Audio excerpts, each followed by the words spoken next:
My mom had early onset menopause. Is there anything I can do now to protect my hormones? So women say my mom was done by 42 or she struggled and I watched my mom fall apart. Am I next? And underneath that is that quiet worry of, is this genetic destiny? Here's the truth. Genetics load the gun, but the environment and stress pull the trigger. So, yes, there is a hereditary component to ovarian aging, but hormones do not decline in isolation. They decline within a system. And ovarian function is influenced by stress loads, inflammation, nutrient reserves, insulin sensitivity, sleep quality, toxin exposure. If cortisol has been elevated for years, then your progesterone starts to decline earlier than it would.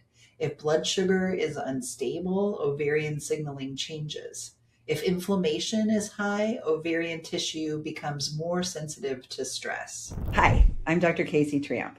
I'm a licensed medical doctor and functional medicine practitioner. I focus on helping women suffering with tough and challenging thyroid and hormone issues.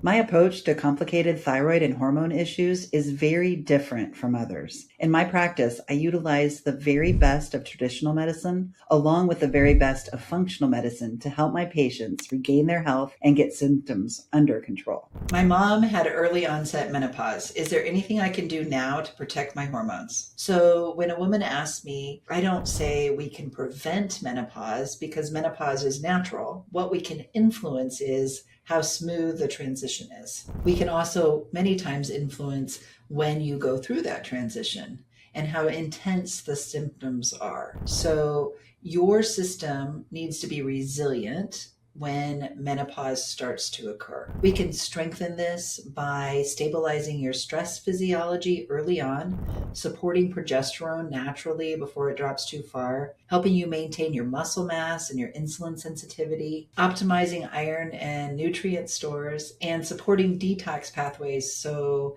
estrogen clears properly. When we do that, I often see women transition more gracefully than their mothers did, not because we stopped biology, but because we supported the system around the biology. And that shift from fear to proactive support changes everything. You are not a carbon copy of your mom. You have tools she did not have, and that matters. Visit the link you see with this video to schedule a consultation with our office now. We'd love to explore how we can help you and any unresolved hormonal issues you may be dealing with.